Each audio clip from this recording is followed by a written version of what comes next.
Round five. Round five analysis. Twitch say hi to YouTube. YouTube say hi to Twitch. You know what time it is. This one is called Too Fast, Too Furious.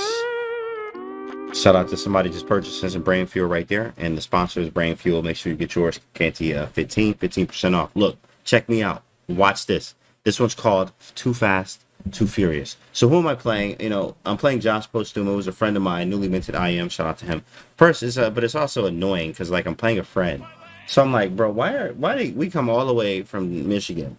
You know, we're both from Michigan just to play each other in Chicago, right? So that was kind of a like, bro, are you kidding me? Bruh. Like, out of all the people here in Chicago Open, how y'all pair us together from like Detroit? Like, that's not even cool.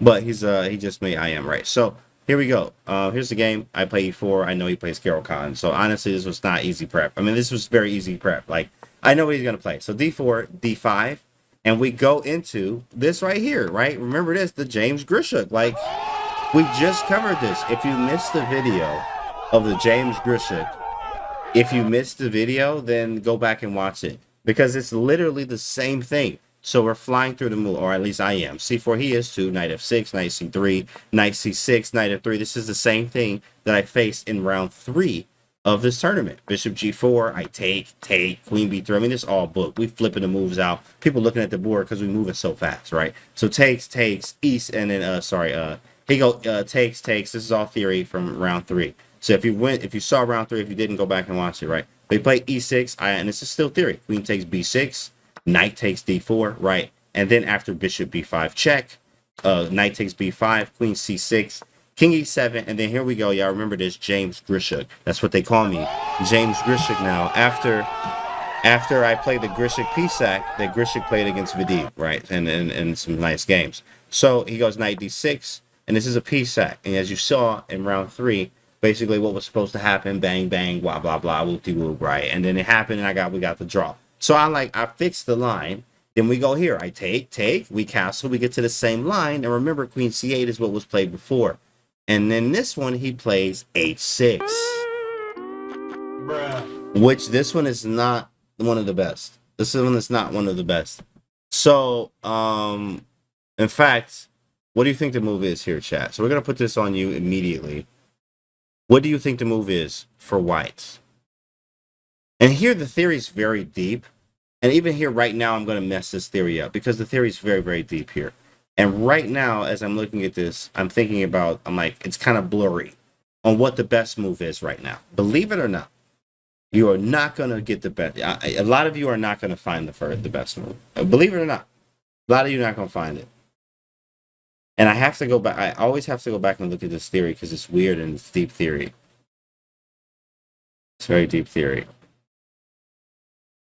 Got to take the juicer on D5. We got rook E1, Queen E3, Bishop F4. Taking on D5 seems wrong. The move here is actually rook to D1.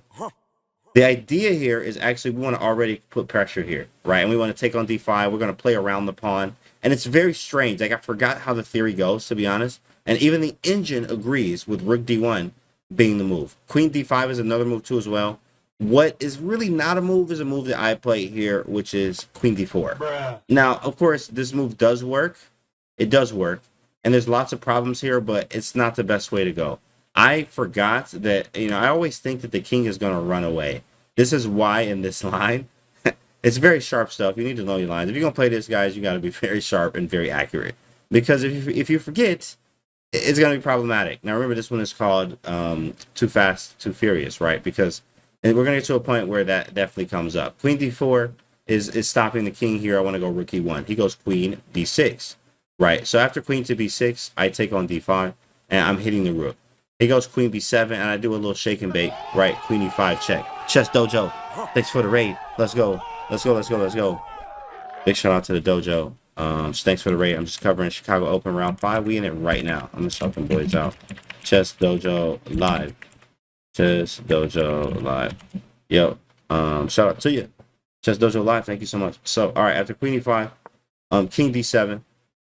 I go rook D1, right? And then he goes rook E8.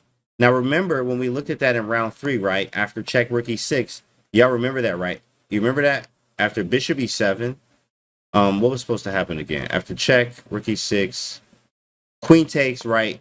bishop g5, and then after bishop g5, rook e8, and I'm supposed to do this, right? This is what's supposed to happen. And then I think it's queen here and here, and like takes and takes and takes and takes. But remember, none of this is going to work because there's a pawn on h6. Bruh. It doesn't work. None of this works, in fact. None of it. So I have to go back. So I have a whole thing in mind, a whole different plan. After check, rook e6, I can't go for the same thing anymore. I literally can't. I've actually lost the game online. I remember playing this. After doing this, and then bishop f4, right? And then he went rook f8 and stared at me real hard. Through the computer screen I was playing on. Yep, through the computer screen I was playing on. He was staring at me real hard. And I felt that. Start a new game.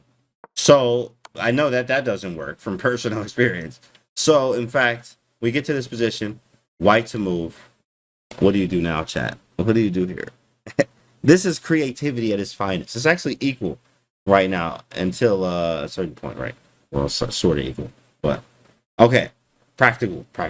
White to move though. Sack another piece. Sack another one. Exactly. I like how attacky thinks. Just sack another piece, bro. Don't even care about nothing no more.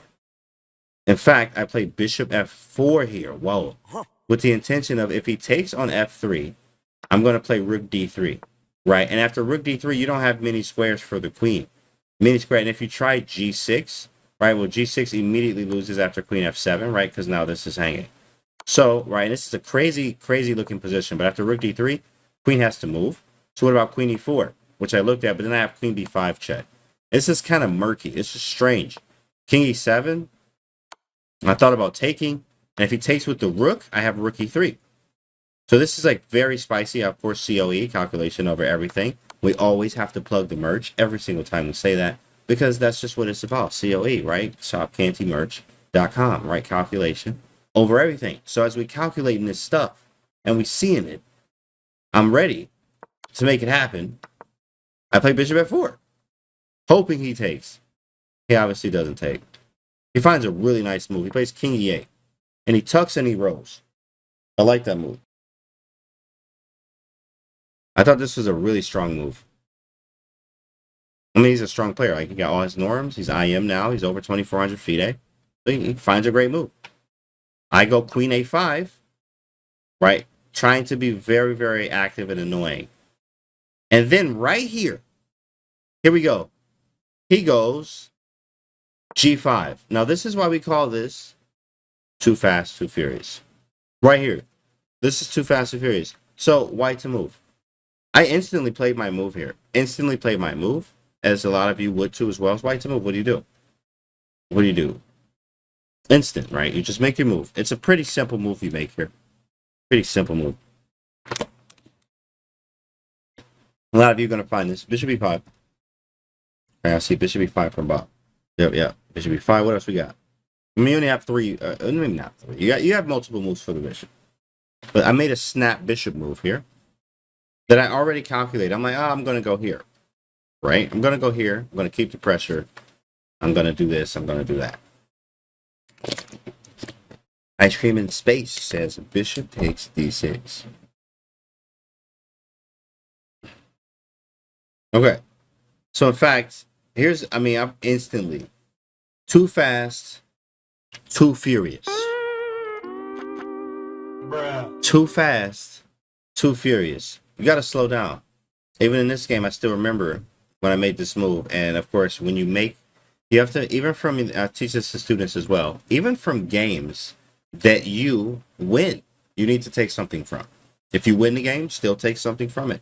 If you lose the game, take something from it. If you draw the game, take something from it. And from this game, I'm too fast, bruh, and you too furious. Bruh. I played bishop g3, and immediately after I moved, I saw that I should have played bishop takes d6, and I'm back. And like, I'm good.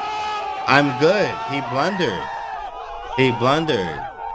But like, this doesn't work. And now that it does, why does it work? Because the rook in the corner, it doesn't work a move before.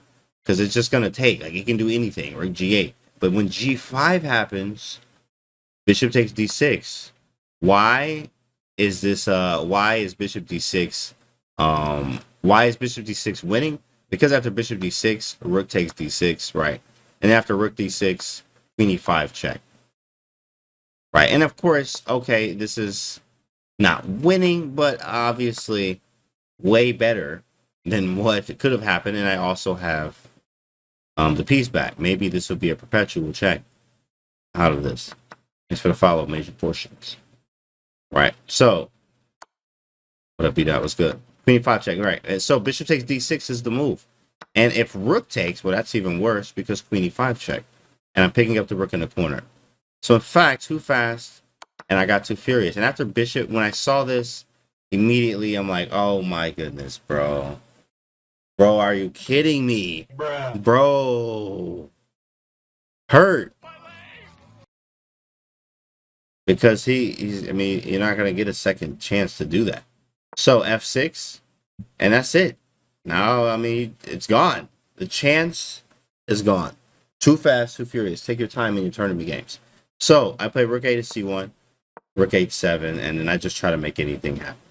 Queen a4, rook d7, rook d3.